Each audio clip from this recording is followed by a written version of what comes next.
नमस्कार मंडळी. चला तर आज आपण श्रवण करूया श्री अधिक मास महात्म्य कथासार मधील अध्याय 7 सुशिला आणि विमला. पूर्वी मधुवनात शाकली नामक एक गृहस्थ होता. त्याला 2 बायका होत्या. थोरली सुशिला ती नावडती, तिला मूलबाळ नव्हते. धाकटी विमला ती आवडती होती. एके दिवशी सुशिला पहाटेच नदीवर स्नानासाठी गेली. त्या दिवशी नदीवर खूप लोक स्नानासाठी आले होते. कधी नव्हे ते इतकी गर्दी झाली होती. ती गर्दी पाहून सुशिलेला आश्चर्य वाटले. घरी आल्यावर तिने आपल्या पतीला त्या गर्दीबद्दल विचारले. तेव्हा शाकली म्हणाला, "अगं वेडे, आजपासून अधिक महिना सुरू झाला आहे. या महिन्यात स्नान, दान, व्रते, नियम जर केले तर आपले मनोरथ पूर्ण होतात. खूप पुण्य लाभते, आयुष्याचे सार्थक होते. दर 3 वर्षांनी हा एकदा अधिक मास येत असतो." सुशिला मनात म्हणाली, "बरे झाले, आज पहाटेच आपल्याला अनायसेच ही अधिक मासातील पहिली पर्वणी साधली. आता महिनाभर हे स्नानाचे व्रत करीन." तिने पतीला आणखी विचारले, "महाराज, या महिन्यात करता येईल असे एखादे व्रत मला सांगाल काय?" मग शाकलीने तिला दीपपूजा आणि दीपदानाचे व्रत करण्यास सांगितले. त्या व्रताचा नियम आणि विधी नीट समजावून सांगितला. त्याप्रमाणे सुशिलेने नियमाने ते दीपपूजेचे व्रत सुरू केले. देवघराजवळील पवित्र जागेवर तिने एक कलश मांडला. त्यावर एक मोठा दीप स्थापन केला. तो दीप अखंड तेवत राहावा म्हणून तिने काळजी घेतली. ती नियमाने दीपपूजा करू लागली. तिला प्रसन्नता प्राप्त झाली.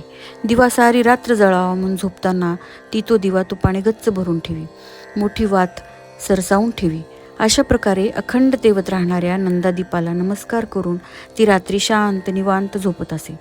सुशिलेचा तो दिवा सारी रात्र जळत होता. पण तो पाहून धाकटी विमला मनात जळू लागली. कारण नावडत्या सुशिलेने ते व्रत केल्यावर तिच्या मनातील इच्छा देवाच्या कृपेने पूर्ण होतील. तिला पुत्र होतील, ती आवडती होईल, मग आपला भाव कमी होईल.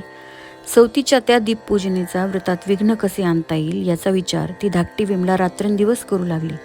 मग तिने तो विचार प्रत्यक्ष कृतीतही आणला. एके दिवशी रात्री विमला हळूच उठली. तिने तो दिवा तोंडाने फुंकर घालून विझवला आणि ती गुपचूप झोपली.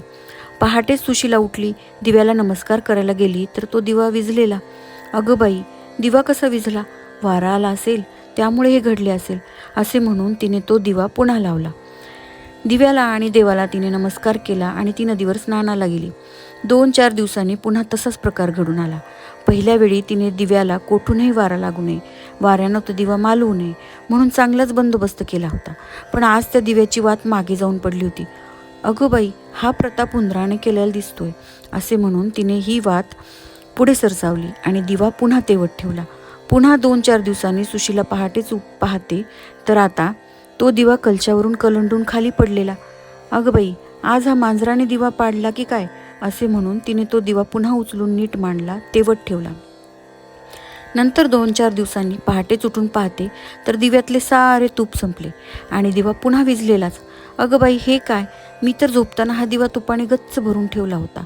रोज भरून ठेवते, ते रात्रभर पुरते, मग आजच हे तूप कसे संपले?" तिने मग नीट निरखून पाहिले तर थोडे तूप जमिनीवर सांडलेले आणि थोडे तूप भांड्याजवळ पडलेले. सुशिलेला मग मात्र संशय आला. रात्रीच हा दिवा विझून जाण्याचे जे प्रकार घडले ते कोणीतरी मुद्दाम केलेले विघ्नच आहे. वारा नाही, उंदीर नाही, मांजर नाही, मग हे विघ्न माझ्या व्रताचा भंग करण्याचे कारण कोणी बरे हे केले असेल? तिची खात्रीच झाली. सवत विमलाच आडवी आली. पण बोलणार कशी?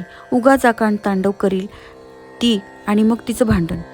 पतिदेवांना त्रास. छे छे, त्यापेक्षा मौनच चांगले, असा विचार करून बिचारी सुशिला गप्पच राहिली. तिने पुरुषोत्तम भगवानांची प्रार्थना केली. "देवा, माझ्या ह्या दीपपूजेच्या व्रतात अडथळे आले तरी पण आपण कृपा करा. या व्रताचा भंग करणाऱ्या माझ्या विमलेलाही क्षमा करा." कितीही अडथळे आले तरी सुशिलेने महिनाभर ते दीपपूजेचे व्रत अखंड चालू ठेवले. महिन्याच्या शेवटी तिने ब्राह्मणाला बोलावून त्या व्रताचे यथाविधी उद्यापन केले. दीपपूजा करून दीपदान केले. त्या व्रताच्या पुण्याईने सुशिला हळूहळू नवे तेज प्राप्त झाले. तिचे सौंदर्य आगळ्याच तेजाने खुलू लागले आणि त्या व्रतात अडथळे आणणारी, दीपपूजेत विघ्न करणारी, सवती मत्सराने मनात जळणारी ती धाकटी विमला मात्र हळूहळू झिजत चालली. विमला मनात कुडत होती, अंतःकरणात जळत होती. ती आजारी पडली, तिची दृष्टी मंद झाली, ती राततांदळी बनली आणि कालांतराने ती मरण पावली. सुशिलेला खूप दुःख झाले. शाकलीलाही खूप वाईट वाटले. पण कोण काय करणार?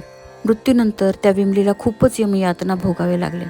नंतर तिला अनेक नीच योनीत जन्म घेऊन दुःखे भोगावे लागली आणि दीपपूजा दीपदान व्रताच्या पुण्याईची त्या सुशिलेचे कल्याण झाले. भगवान विष्णू म्हणाले, लक्ष्मी, अशा प्रकारे दीपव्रताचे महात्म्य सर्वश्रेष्ठ आहे. पुरुषोत्तमाला दीपपूजा खूप फारच प्रिय आहे. आता यापुढील 8व्या अध्यायात तुला मी नामस्मरण व्रताचा महिमा आणि त्यासंबंधी एक कथा सांगणार आहे, ते तू ऐक. अशा प्रकारे श्री अधिक मास महात्म्य कथासार यातील अध्याय 7वा हा इथे समाप्त होतो.